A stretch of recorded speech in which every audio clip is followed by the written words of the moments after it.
Hello guys, welcome again to another video. It's your boy Zulu.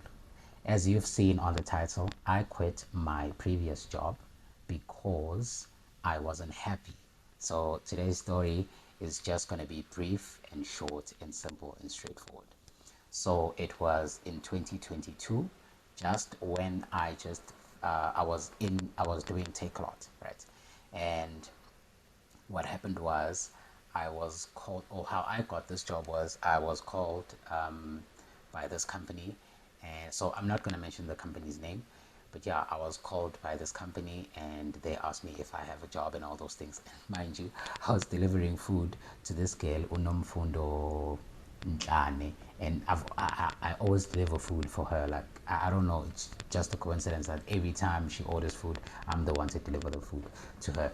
So I was running late, and then I got this call, and then I answered, and then this guy and he's a white guy, and then he's like, am I speaking to Given Nduli? Because okay, I use my on my ID, I use my mother's surname. So, am I speaking to Given Nduli? I'm like, yes, you're speaking to Given Nduli. And it was like, okay, are you currently working, sir?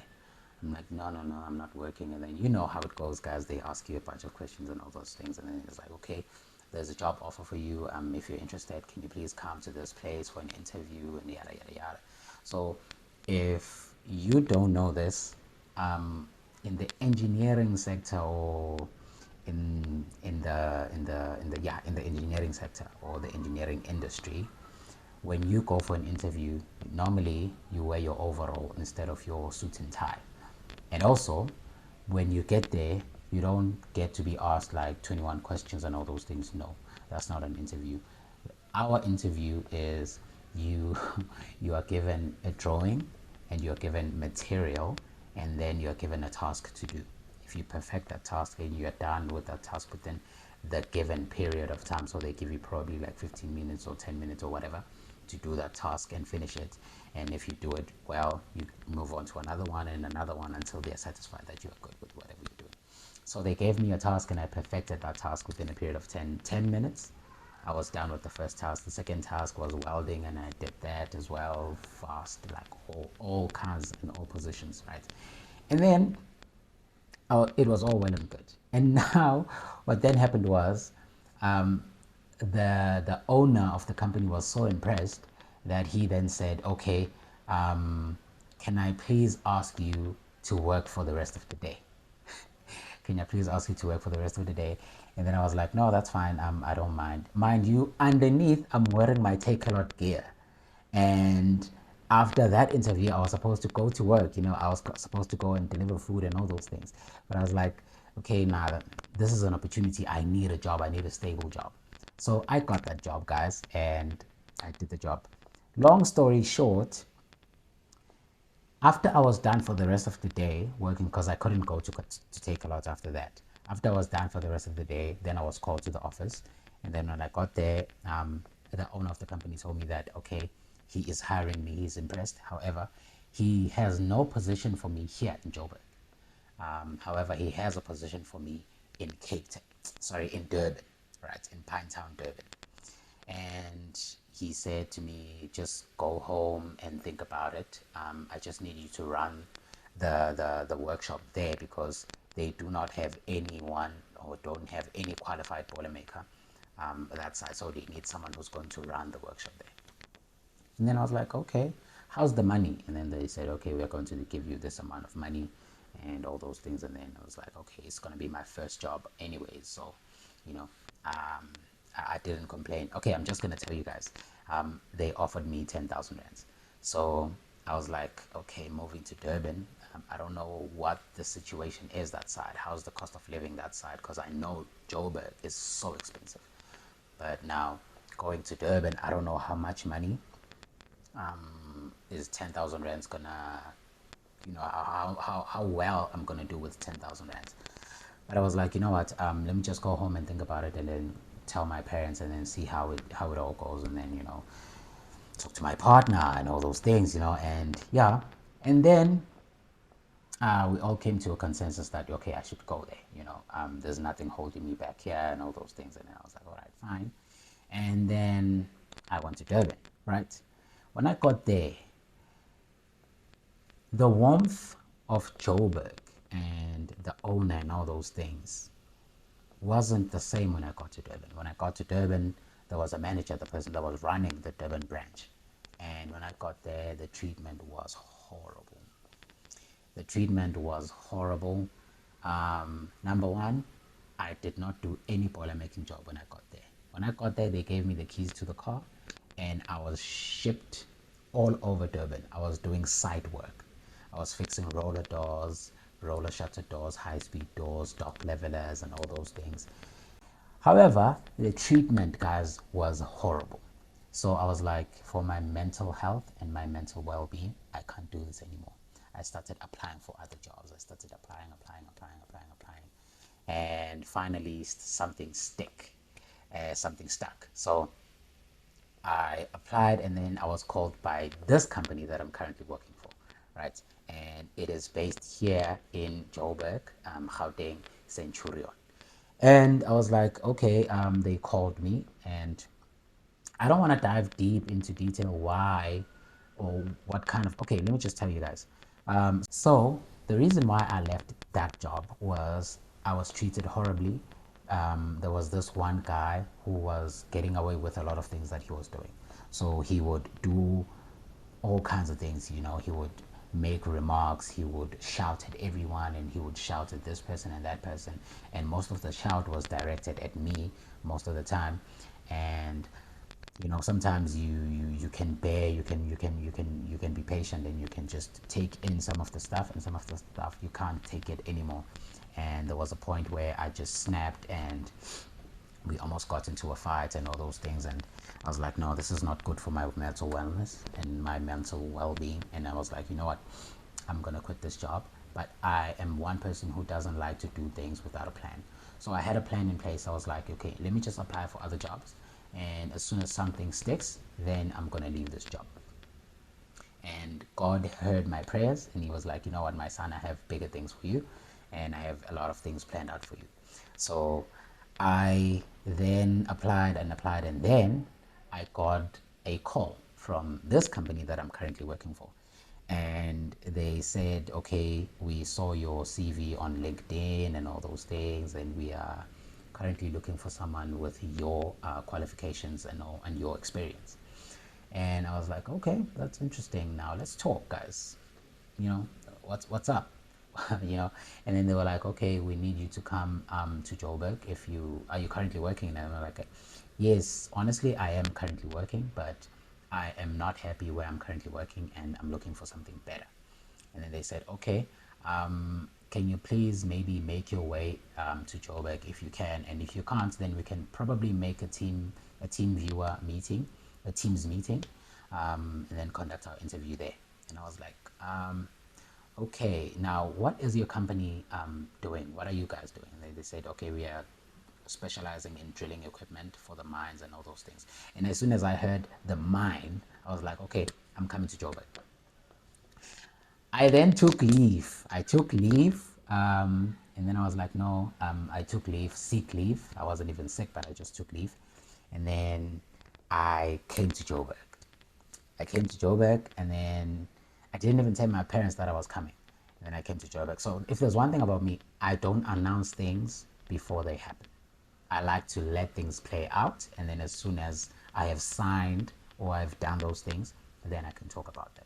Because I don't like giving people hope or false hope, and then something doesn't happen. Then I'm like, okay, it's back to square one now. I'm avoiding a lot of things. So I was like, okay, I came this side without even telling my parents that I'm coming. I just came back, and then they saw me here, and then I was like, and then when I ufunanda, what are you doing here? And I was like, no, this side, remember, this is the main branch, it's here, and they send me to Durban, right? And I was like, no, the main branch, that they need me for something, I need to come and fix something. I was lying, basically. And then I went for an interview with the overalls of this company that I'm currently working for. I went for an interview, and when I got there, strange enough, I was asked questions. Tell us about yourself. How much are you looking to earn, and all those things, yada yada yada. So I gave them my amount. I said, yeah, I need this amount. Okay, I need this amount. And funny enough, the guy who was interviewing me, he said, that's a decent amount. And then I regretted saying that amount because I was like, why did I say this amount? Maybe I was supposed to say like a bigger amount. But anyways, yeah, it is what it is.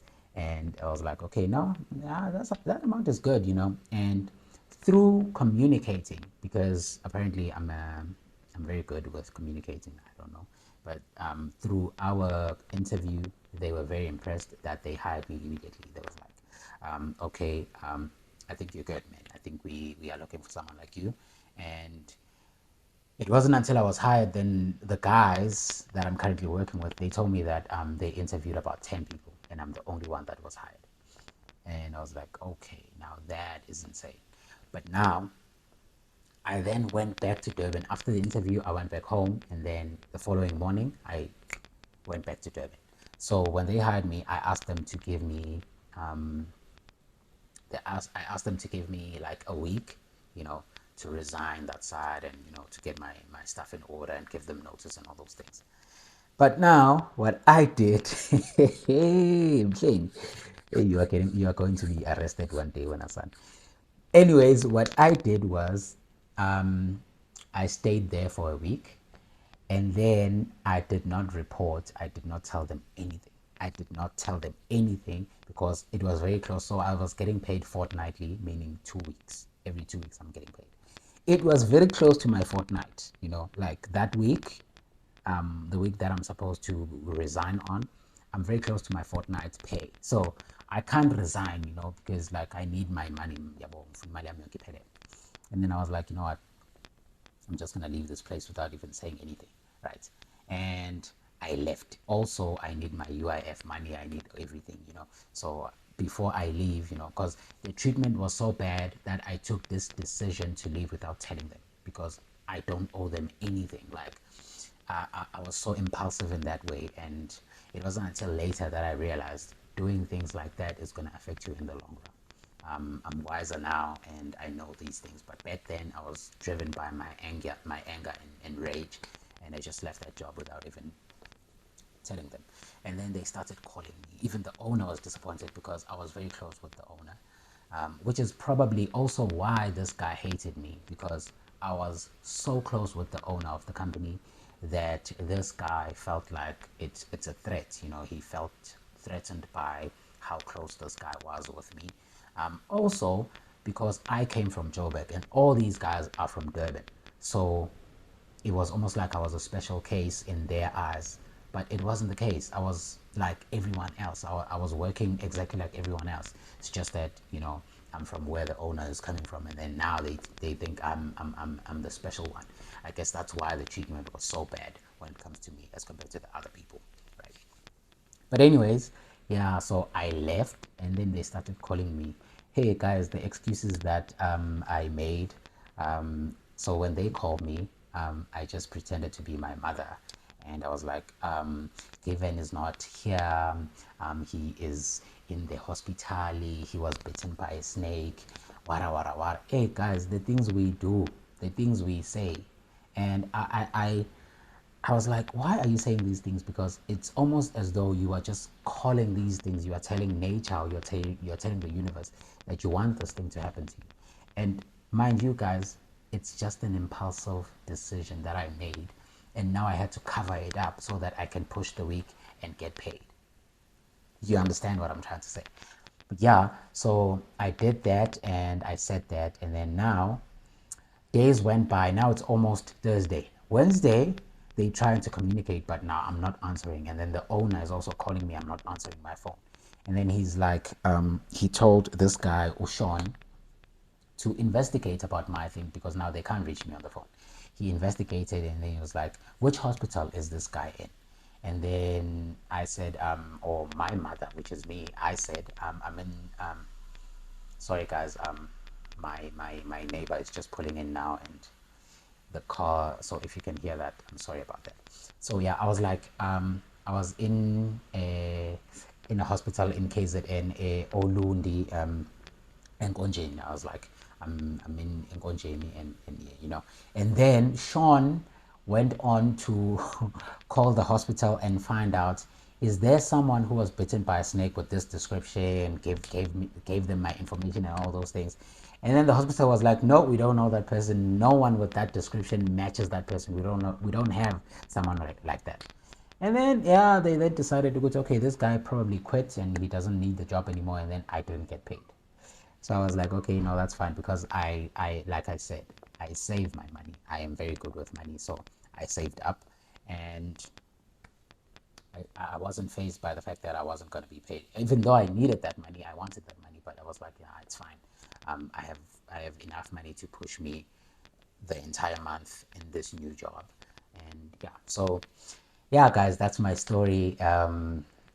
I did the most insane thing, but where I'm currently working now, it's a beautiful environment. It's a healthy environment, and I am grateful to the colleagues that I have. I'm grateful to the opportunity that I got, and yeah, like I'm very happy where I'm currently working, and I guess that's why um, I'm I'm having this freedom of doing this YouTube channel as well. Because there, if you want to knock off early, you can knock off early. No one is going to pest you around and say, hey, why are you knocking off early, and all those things. However, you need to do your job. Like, do your job, finish with your job, and then you can leave early if you want, as long as you're done with whatever it is that you want to do. So yeah, the pay is good, the money is good, the environment is good, and it's everything that I hoped for. When I wake up in the morning, I'm not regretful. When I wake up in the morning, I don't have that thing of, ish, I'm going to work. No, when I wake up in the morning, I wake up with this feeling that, yeah, I'm about to go to work, and I'm excited to meet the people, to meet the colleagues, and it's always a beautiful day at work. Obviously it has its own stressful days and all those pressure, like having workload pressure and all those things, and its challenges and all those things. However, it is a beautiful environment, and I'm so grateful. But anyways, that's my story, guys. This is a bit different to what I normally post about, which is side hustles and all those things. But I just needed to share my story. It's kind of like a crazy story, but yeah. Anyways, guys, I'm going to see you on the next one. Peace.